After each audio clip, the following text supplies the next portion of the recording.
ठरलं. तर मग या मालिकेच्या आजच्या भागामध्ये अर्जुन आणि सायली कॅफेमध्ये पोहोचलेले असतात.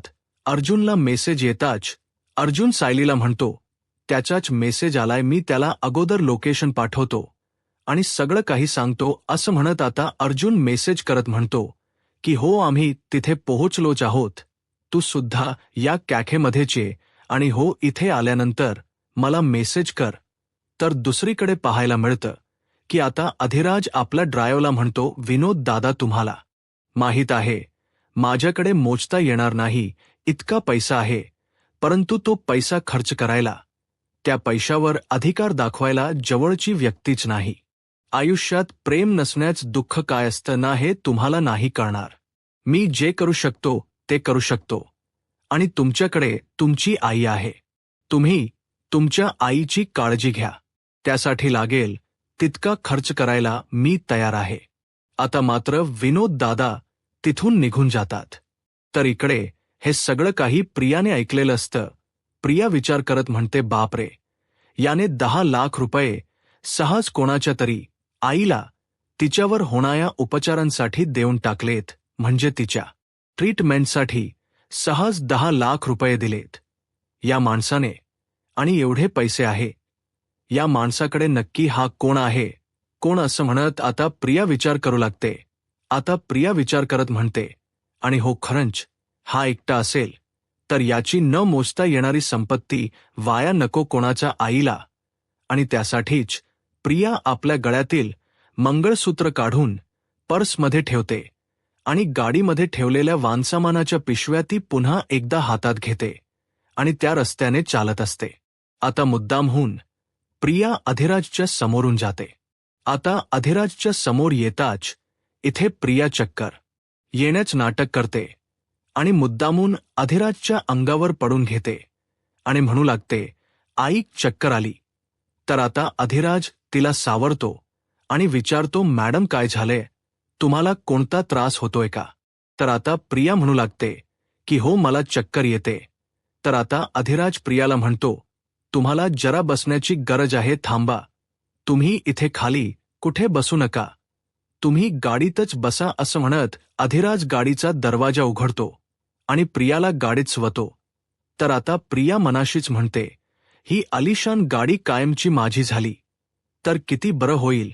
असं वाटते की मी शुद्धीवर येणं हे ह्याला दाखवायलाच नको, असंच या गाडीमध्ये झोपून राहावं. आता प्रिया मुद्दाम होऊन बेशुद्ध होण्याच नाटक करते. तर अधिराज प्रियाला विचारतो की मॅम, तुम्हाला पाणी हवंय का? आता प्रिया काहीच बोलत नाही आणि म्हणूनच अधिराज प्रियाच्या डोळ्यांवर पाणी मारत तिला शुद्धीवर आणण्याचा प्रयत्न करतो. आता प्रिया शुद्धीवर येण्याच नाटक करते आणि म्हणू लागते, मी कुठे आहे? तर अधिराज म्हणू लागतो, मॅम, काळजी करू नका, तुम्ही माझ्यासोबत आहात, म्हणजे माझ्या गाडीत आहात, तुम्ही सेफ आहात, नका विचार करू आणि नका स्वतःला त्रास करून घेऊ. अधिराज प्रियाला विचारतो, मॅम, हाला पाणी हव्य का? तर प्रिया लगेच पाणी पिते आणि नंतर नाटक करत म्हणते, मी इथे, मला काहीच आठवत नाहीये. तर अधिराज प्रियाला म्हणतो, मॅम, तुम्ही काळजी करू नका मॅम, तुम्हाला कदाचित चक्कर आली, उन्हामुळे नाजूक आहात ना, आणि सुंदर तर तुम्ही आहातच, सुंदर मुली नाजूकच असतात. आता प्रिया त्यांच्याकडे पाहते तर ते म्हणू लागतात, तुम्हाला अचानक चक्कर आली ना, मला तर काहीच कळेना की काय करावं आणि तुम्ही अचानकच माझ्या अंगावर पडलात, मग मी लगेच तुम्हाला सावरलं आणि माझ्या गाडीत बसवलं. आता प्रिया अगदी घाबरल्याच नाटक करते. आता प्रिया मुद्दामून सॉरी बोलण्याच नाटक करते. तर अधिराज म्हणू लागतो, अहो, सॉरी कशाला? खरं तर सकाळी उठल्या उठल्या मी कुठल्या तरी पुण्यवान माणसाचा चेहरा बघितला असेल, त्यामुळे माझं नशीब फळफळलं आज आणि मला तुम्हाला मदत करता आली. तर प्रिया विचार करत म्हणते, हा पहिल्याच नजरेत घायाळ झालेला दिसतोय. प्रिया म्हणते, पुण्यवान माणसाचा चेहरा तू नाही, मी बघितला असणार. अरे, माझंच नशीब किती फळफळले हे तुला कळत नाहीये, कसं सांगू मी? तर आता इथे अधिराज प्रियाला म्हणतो, सॉरी मॅडम, मी स्वतःची ओळखच करून दिली नाही, असं म्हणत आता अधिराज आपली ओळख करून देत म्हणतो, मी अधिराज सर देसाई. आता अधिराज प्रिया समोर हात पुढे करतो तर प्रिया आपली ओळख करून देत म्हणते, मी प्रिया थक्यू, हा तुम्ही मला मदत केली. तर अधिराज म्हणू लागतो, थक्यू कशाला, पण मॅडम आता तुम्हाला बरं वाटतं ना. तर प्रिया नाटक करत म्हणते की हो, आता मला थोडं बरं वाटतंय, मी निघू का. तर विजय म्हणतो, हो काहीच हरकत नाही. आता प्रिया तिथून गाडीतून खाली उतरण्याचं नाटक करते आणि त्या पलीकडे जाऊन पुन्हा एकदा आपल्याला चक्कर येते असं ती नाटक करत तिथे पुन्हा बसते. तर अधिराज विचारतो, मॅडम काय झाले, त्रास होतोय का. तर प्रिया नाटक करत म्हणते, हो ना, मी उठल्यावर मला लगेच चक्कर येते, गरगरतय, मला काहीच कळत नाहीये. तर आता अधिराज म्हणतो, मॅडम मी तुम्हाला अशा अवस्थेत एकट्याला कुठेही जाऊ देणार नाही.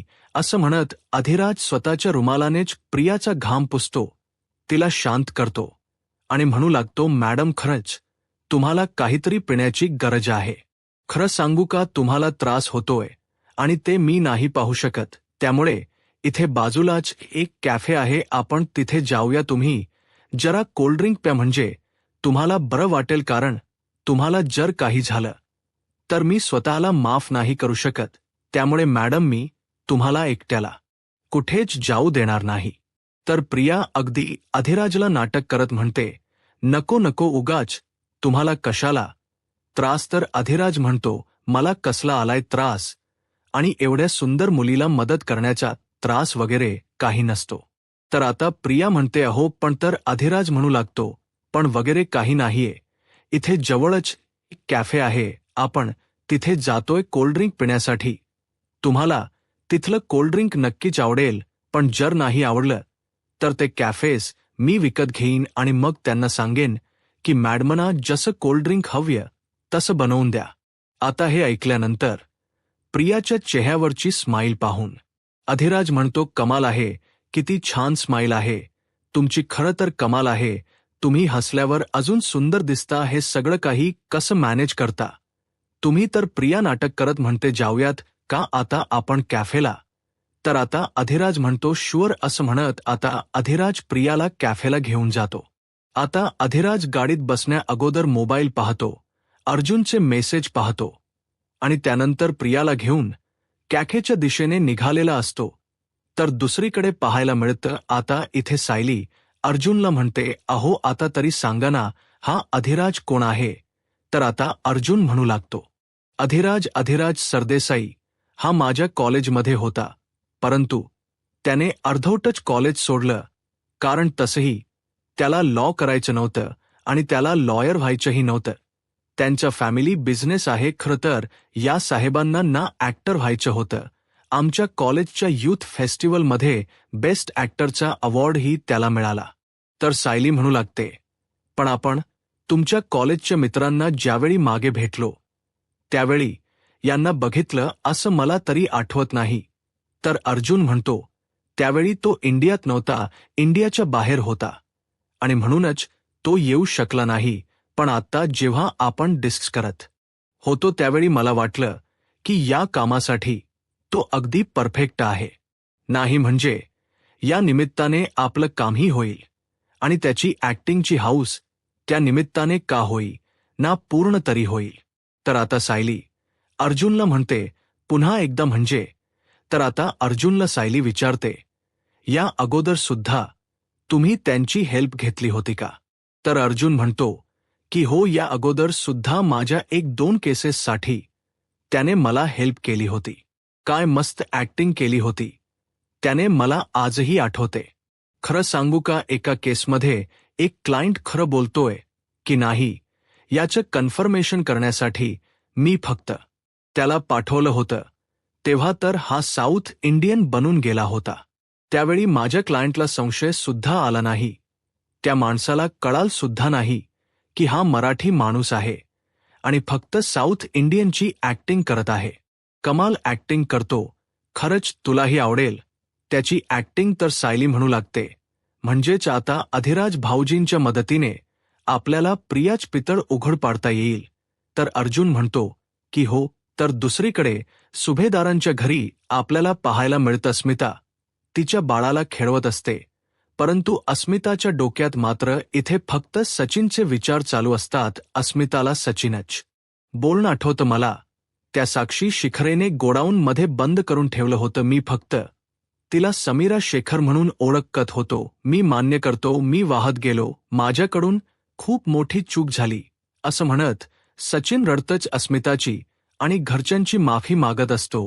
हे सर्व क्षण अस्मिताला आठवत असतात. तर त्यानंतर पाडव्याच्या दिवशी अस्मिताच्या मागे लागणारा तो सचिन की अस्मी, तू आताच्या आता डॅडना विचार की ते बंकेत जाऊन आले आहेत की नाही. अस्मिता नको म्हणत असताना सुद्धा सचिन अस्मिताला सतत पैशासाठी तगादा लावत असतो. डॅडना विचार काही करून ते कार चालू करून घे. तर अस्मिता दादा त्याला म्हणालेली असते, तू एवढी घाई का करतो आहेस? अरे आता आपल्याला पैशांची तितकी गरज नाहीये आणि आज कुठली बंक ओपन असणार आहे रे? आज तर खुडी पाडवाय ना. तर सचिन म्हणतो, तरी सुद्धा तो मॅनेजर तुझ्या डॅडच्या ओळखीचा आहे, तो तुझ्या डॅडचे कॉल नक्कीच घेईल. हे सर्व अस्मिताला आठवत असतं. तर त्यानंतर अस्मिताला आठवतं ते सचिनच दुसरं बोलणं की तुझे डॅड आज बंकेत गेले होते, पण तुझं बंक अकाउंट ॲक्टिव्हेट करण्यासाठी ते गेलेच नव्हते.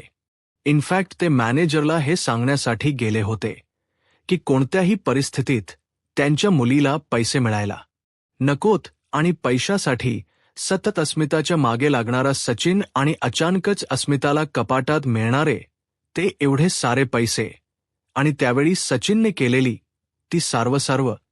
त्यावेळी सचिन अस्मिताला म्हणालेला असतो की ज्यावेळी तुझं अकाउंट फ्रीज झालं त्यावेळी मी आई बाबांकडे पैसे मागितले होते आणि त्यांनीच मला हे पैसे दिले आहेत. अस्मिता या सगळ्या गोष्टींचा विचार करत असते आणि त्याचवेळी चैतन्य येतो. चैतन्य म्हणतो, हॅलो अस्मिताई, अर्जुन कुठे आहे? तर अस्मिता तिच्या विचारातच हरवून गेलेली असते. अस्मिता म्हणते, अर्जुन आणि सायली बाहेर गेले आहेत. तर आता चैतन्य म्हणतो, बरं ठीक आहे, मी त्याला मेसेज करतो की मी तुझ्या घरी आलो आहे. असं म्हणत चैतन्य आता अस्मिताला मेसेज करायला घेतो. तर त्यावेळी चैतन्याचं लक्ष जातो की अस्मिता कुठल्या तरी विचारात हरवून गेलेली आहे. तर इकडे चैतन्यला अर्जुनचा मेसेज येतो की तू घरीच थांब, मी थोड्या वेळातच येतो. तर आता चैतन्य ओके असा मेसेज करतो. आता चैतन्य बाळाला खेळवण्यासाठी पुढे जातो. तो बाळाशी गप्पा मारत असतो, परंतु अस्मिताचा कुठेच लक्ष नसतो. तर चैतन्य म्हणू लागतो, बाळा तुझी आई आज खूप सिरियस दिसते, पण तू मात्र तिला घाबरू नकोस. तुला सांगू का? अरे अर्जुन मामा आणि अश्विन मामा तिला चिडवायला लागलेत ना की मग ती एवढे संतापते. असं म्हणत आता चैतन्य अस्मिताला हसवण्याचा प्रयत्न करतो, तिचा मूड पुन्हा एकदा चांगला करण्याचा प्रयत्न करतो. परंतु अस्मिताच्या डोक्यात मात्र सचिनचेच विचार चालू असतात. तर आता चैतन्य बाळाला म्हणतो, अरे बापरे, आज तर तुझी आई खूप इग्नोर करते, काहीतरी झालंय, तुझ्या आईचा मूड ठीक दिसत नाहीये. तर अस्मिता आपल्या बाळाकडे पाहते. आता चैतन्य तिच्याशी बोलण्याचा प्रयत्न करतो, परंतु अस्मिता काहीच बोलत नसते. तर दुसरीकडे पाहायला मिळतं अर्जुनला आता अधिराजचा मेसेज आलेला असतो. अधिराज आणि प्रिया कॅफेमध्ये पोहोचलेले असतात. आता प्रियाने आपल्याला ओळखू नये यासाठी अर्जुन कॅप घालतो आणि सायली आपल्या चेहऱ्याला ओढणे गुंडाळते. आता अधिराज प्रियाला कॅफेत घेऊन येतो आणि म्हणतो, अगे ना बस, असं म्हणत तिला बसायला सांगतो. तर आता हे सगळं काही सायली अर्जुन पाहत असतात. आता अधिराज प्रियाची चौकशी करत प्रियाला म्हणतो, आता तुला बरं वाटते ना? तर प्रिया अधिराजकडे पाहते. तर आता अधिराज प्रियाला म्हणतो, सॉरी, मी चुकून तुला म्हणालो, पण तुला म्हटलेलं चालेल का? तर प्रिया अगदी अधिराजला प्रेमानेच म्हणते की चालेल, काय आवडेल. आता इथे अर्जुन सगळं काही शूट करून घेत असतो. तर इकडे अधिराज प्रियाला म्हणतो, आवडली? तर प्रिया म्हणते, काय? तर अधिराज म्हणतो, तुला म्हटलेलं आवडलं मलाही. तू अधिराज असं म्हणू शकतेस, मला नक्कीच आवडेल. तर प्रिया म्हणते, चालेल मला. तर दुसरीकडे सुभेदारांच्या घरी आपल्याला पाहायला मिळतं चैतन्य अस्मिताला म्हणतो, काय झालं अस्मिताई, अगं एवढ्या क्यूट बाळाला तू खेळवतेस, पण तुझ्या चेहऱ्यावरच हसूच कुठे गायब झाले. चल तू लगेच पटकन बाळाला हसून दाखव. तर आता अस्मिता म्हणते गेले काही दिवस माझ्या चेहऱ्यावरचा हसूच कुठे गायब झालाय. चैतन्य अरे जिच्या आयुष्यात इतक्या सगळ्या गोष्टी घडत असतील, तिने मूड तरी कसा चांगला ठेवायचा सांग ना चैतन्य. तर आता चैतन्य म्हणतो अस्मिताई, मी समजू शकतो, मी एक गोष्ट तुला सांगितली तर ती पटणार नाही, पण हेच सत्य आहे साक्षी. शिकरेना कीड आहे. कीड एखाद्या माणसाला तिने धरलं ना तर अगदी पोखडल्याशिवाय राहत नाही. काल तिच्या समोर मी होतो आणि आता सचिन आहे, पण या सगळ्यात माझं नशीब चांगलं की माझ्यासोबत अर्जुन आणि सायली वहिनी होते आणि म्हणूनच मी या सगळ्यातून असा बाहेर पडू शकलो. आणि आता सायली, वहिनी आणि अर्जुन या सगळ्यातून तुला बाहेर काढण याचा प्रयत्न करतात. प्लीज अस्मिताई जागी हो. तू या सगळ्यातून लवकरात लवकर बाहेर पड अस्मिताई. मी खरंच तुला सांगतोय, प्लीज जागी हो. साक्षी आणि सचिन यांचं नातं संपलेलं नाही आहे. हे सगळं नाटक आहे. हा सगळा बहाणा आहे. त्यांचं नात जसं सुरू आहे तसंच सुरू असणार आणि मला खात्री आहे की या सचिनचा चॉईसही असणारच. आता मात्र अस्मिता चैतन्यकडे पाहते तर चैतन्य लगेच अस्मिताला म्हणतो, सॉरी मी असं काहीतरी बोलून गेलो. तर अस्मिता म्हणते, नाही चैतन्य, तू बोलतोयस ते अगदी खरं आहे आणि मलाही असंच वाटतंय. तर अस्मिता आपलं मन मोकळं करत चैतन्याला म्हणते, चैतन्य मला तरी असं वाटते की त्यांचं जे प्रकरण चालू होत ते अजूनही थांबलेलं नाही. सचिन नक्कीच माझ्यापासून काहीतरी लपवतोय हे मला नेहमी जाणवत असतं आणि त्याचं रोजचं वागणं पाहिलं ना की लक्षात येतं की तर मीच कुठेतरी मूर्खपणा करते. तर आता चैतन्य अस्मिताला विचारतो, रोजच वागणं म्हणजे? तर अस्मिता म्हणते, सांगते. असं म्हणत अस्मिता घडलेला सर्व प्रकार चैतन्याला सांगू लागते.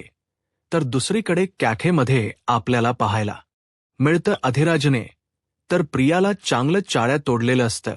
अधिराज प्रियाला म्हणतो, घे खरं सांगू का, मगाशी तुझ्या डोळ्यांमध्ये ही चमक मला दिसली नव्हती, कारण त्यावेळी तुला चक्कर आली होती, परंतु आता तुझ्या स्माईलमधील आणि तुझ्या डोळ्यांमधील ती चमक मला दिसते. म्हणजे तुझी स्माईल तुझ्या डोळ्यांपर्यंत पोहोचते. तर प्रिया नाटक करत म्हणते, परंतु माझ्या चेहऱ्यावरची स्माईल अशी क्वचितच येते. आता हे ऐकल्यानंतर सायली तर डोक्यालाच हात लावते. तर प्रिया नाटक करत म्हणते, कारण आयुष्यात जर दुःखच असेल मग दुसरं काय होणार. असं म्हणत प्रिया आता अधिराजचा विश्वास संपादन करण्यासाठी नाटक करू लागते. तर अधिराज प्रियाला म्हणतो, सॉरी मी पर्सनल प्रश्न विचारतोय, पण मी जर तुला काही मदत करू शकलो तर खरंच मला आवडेल. तर प्रिया नाटक करत म्हणते, नाही, मला नाही वाटत की कोणी माझी मदत करू शकेल. आयुष्यात एक प्रॉब्लेम असेल तर सांगेन ना. लहान असल्यापासून फक्त गरिबीत दिवस काढलेत रे. मी आता एका प्रायव्हेट कंपनीत रिसेप्शनिस्टचा जॉब करते आणि त्यात पगार पण अगदी जेमतेम आहे. तर अधिराज म्हणतो, रिसेप्शन म्हणून जॉब करते. असं म्हणत आता अधिराज प्रियाच्या हातांकडे पाहतो. तर प्रिया आता अधिराजला म्हणते, तुला या अंगठ्या खरा वाटतायत का? अधिराज पण, नाही, या खोट्या आहेत. असे दागिनेत काय 500 रुपयाला मिळतात? आता हे ऐकून सायली, अर्जुन तर चक्रावून जातात. तर प्रिया पुढे गळ्यातील चैनमध्ये असणार पेंट दाखवत म्हणते, हे पेंट हे तर 420 रुपयाच अधिराज स्टेशन जवळ जे बुधवार मार्केट आहे ना तिथून घेतले. आता हे ऐकल्यानंतर सायली अर्जुनला काय बोलावं काहीच कळत नाही. प्रियाच्या खोटेपणाचा कहर इतका आलेला असतो की पैशासाठी ती एखाद्याला एवढं खोटं सांगू शकते. हे सायली अर्जुनला एक एक गोष्टी नव्याने कळत असतात आणि मला तर असेच दागिने परवडणार ना आणि नोकरीत जरा बरं राहावं लागतं म्हणून फक्त कपड्यांवर पैसा खर्च करावा लागतो. कारण प्रियाचे एवढे चांगले कपडे पाहिल्यानंतर अधिराजला संशय येऊ नये म्हणून प्रिया एक एक गोष्टी एवढ्या खोट्या सांगत असते की सायली अर्जुनला काय बोलावं काहीच कळत नाही. प्रिया नाटक करत म्हणते, खरं तर परवडत नाही, मला पण चालायचंच. असं म्हणत प्रिया अगदी आपल्याकडे काहीच नसल्यासारखं अधिराजला दाखवत असते. प्रिया पुढे नाटक करत अधिराजला म्हणते, पगार तर पुरतच नाही म्हणून काय उदारी तर सुरूच असते.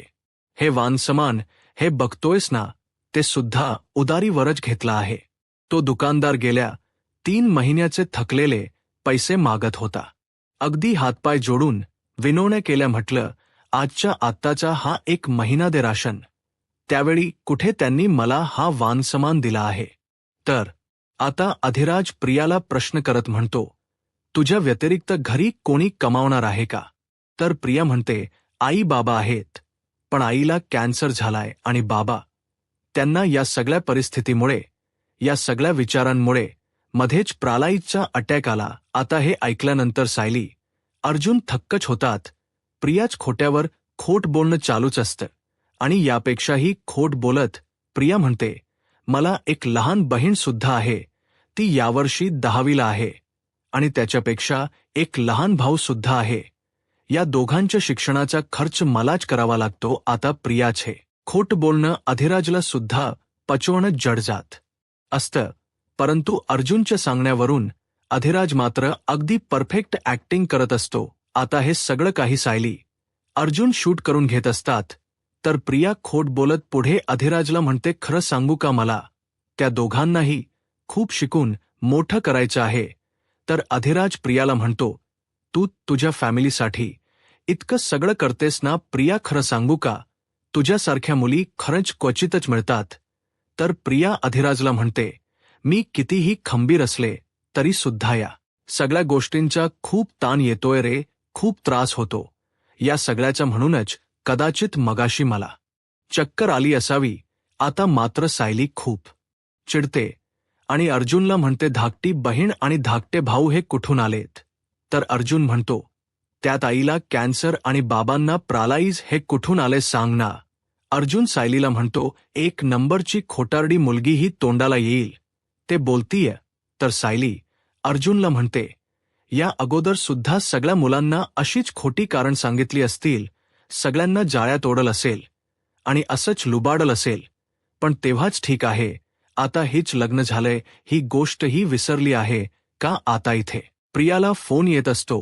प्रिया फोन कट करते. तर इकडे अर्जुन म्हणतो, बोलू देत जितकं नाटक, करायचं जितकं खोट, बोलायचं तितकं बोलू देत. या सगळ्यात आपलाच फायदा आहे. आपल्या अधिराज नावाच्या ट्रॅपमध्ये ती अगदी बरोबर अडकली आहे. तर अधिराज प्रियाला म्हणतो, एवढ्या लहान वयात केवढ्या जबाबदार आहे तुझ्या खांद्यावर, तरीच मी म्हणतोय की तुझ्या चेहऱ्यावर एवढं तेज कसं काय? अधिराज प्रियाला म्हणतो, खरं सांगू का प्रिया, मी आजपर्यंत तुझ्यासारख्या मुलीला कुठे भेटलोच नाही. तर प्रिया अधिराजला म्हणते, माझ्यासारख्या म्हणजे? तर अधिराज म्हणतो की एवढी चांगली, सुंदर आणि तरीही एवढ्या जबाबदाऱ्या सांभाळणारी आणि अगदी मनापासून त्या सगळ्या काही पार पडणारी मुलगी. आता प्रिया खुश होते. तर अधिराज पुढे म्हणतो, पण मग तुला जर रिसेप्शनिस्ट म्हणून जॉब करत असताना पगार पुरत नसेल, तर मग तू चांगला जॉब का बघत नाहीस? एखादा प्रोफेशनल कोर्स वगैरे का करत नाहीस? खरं तर तुला चांगला जॉब मिळू शकतो. तर प्रिया म्हणते, ॲक्च्युली मी फॅशन डिझायनिंगचा डिप्लोमा केला आहे. तुला माहिती आहे अधिराज, मी कॉलेजमध्ये पहिली सुद्धा आले होते. आता हे ऐकल्यानंतर इकडे मात्र सायली, अर्जुन एकमेकांकडे पाहू लागतात.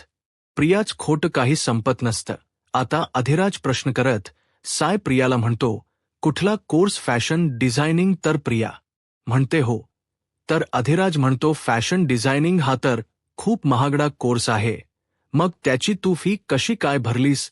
तर प्रिया खोट बोलत म्हणते, ॲक्च्युली माझ्या ओळखीचे NGO आहेत ना, ते असे गरीब विद्यार्थ्यांची मदत करतात, होतकरू मुलांना मदत करतात, त्यांनीच माझी सगळी फी वगैरे भरली आणि माझ्या शिक्षणाचा खर्च उचलला.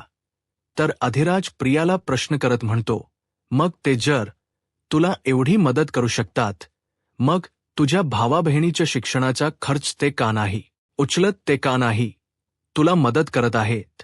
आता मात्र प्रिय गप्पच होते.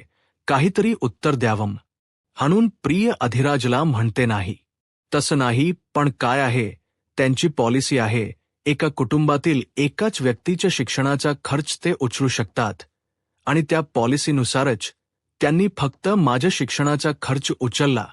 त्यामुळे आता अशी परिस्थिती निर्माण झाली की माझ्या भावंडांच्या शिक्षणाचा खर्च हा मलाच करावा लागतो. तर अधिराज म्हणतो, मला हे आधीच कळायला होतं की फॅशन डिझायनिंगचा कोर्स नक्कीच तू केला असशील, कारण तू या साडीसुद्धा किती सुंदर दिसतेस. तू एक्झॅक्टली तशीच आहेस जशी मला हवी आहेस. आता हे ऐकल्यानंतर इथे मात्र अर्जुनला हसायला येत असतं. तर आता प्रिया अधिराजला म्हणते, तुला हवी तशी म्हणजे? तर अधिराज म्हणतो, माझ्या ऑफिसच्या टीमप्रमाणेच माझ्या अनेक कंपन्या आहेत, परंतु त्यातील एक कंपनी म्हणजे अधिराज फॅशन डिझायनिंगची कंपनी, आणि त्यातच मी एक फॅशन डिझायनरची टीम तयार करतोय. मला माझ्या या टीममध्ये तुझ्यासारख्या मुलीची खरंच खूप गरज आहे. तू माझी कंपनी जॉईन करशील का? या टीमला जॉईन होशील का? तू जो जॉब करतेस त्याच्या 4 पट पगार मी तुला नक्कीच देईन. आता हे ऐकताच प्रियाला धक्काच बसतो. पैशाचं नाव आणि पैशाचा विषय निघताच प्रिया मात्रच करावून जाते. आता प्रिया लगेच अधिराजचा हात हातात घेते आणि म्हणू लागते, खरंच अधिराज, मी तर आनंदाने जॉईन होईन रे. असं म्हणत प्रिया अगदी अधिराजशी प्रेमाने वागत असते. हे सगळं काही सायली, अर्जुन शूट करून घेत असतात. तर येणाऱ्या पुढील भागामध्ये आपल्याला पाहायला मिळतं, एका ॲडव्होकेटच्या मुलीला साक्षी आणि सचिनने किडनप केलेलं असतं आणि आता त्यांना फोनवर धमकी देत म्हणतात, महिप्तशिकची केस जर तू नाही घेतलीस ना तर तुझी मुलगी सुखरूप सुटणार नाही. तर दुसरीकडे पाहायला मिळतं की प्रिया आपल्या पर्स पाहते तर तिची छोटी पर्समध्ये नसते. प्रिया म्हणू लागते, माझी छोटी पर्स कुठे गेली? आणि म्हणूनच ती पुन्हा एकदा कॅफेच्या दिशेने येते. तर इथे अधिराज अर्जुन आणि सायलीला म्हणतो, इतकी खोटारडी मुलगी मी माझ्या आयुष्यात कधीच पाहिली नाही. तर सायली म्हणू लागते, हिचा खरा चेहरा तर आपल्याला सगळ्यांसमोर आणायचा आहे. तर आता प्रिया ज्यावेळी कॅफेमध्ये येते त्यावेळी एका वेटरला प्रियाचा धक्का लागतो. प्रिया चिडते आणि म्हणू लागते, डोळे फुटले आहेत का तुझे? आता त्याच वेळी सायली अर्जुन पाहतात तर तिथे प्रिया आलेली असते. आता सायली अर्जुन प्रियाला कशा प्रकारे चकवा देतील? यूट्यूब चॅनलला सबस्क्राईब करा आणि व्हिडिओ लाईक करा. धन्यवाद.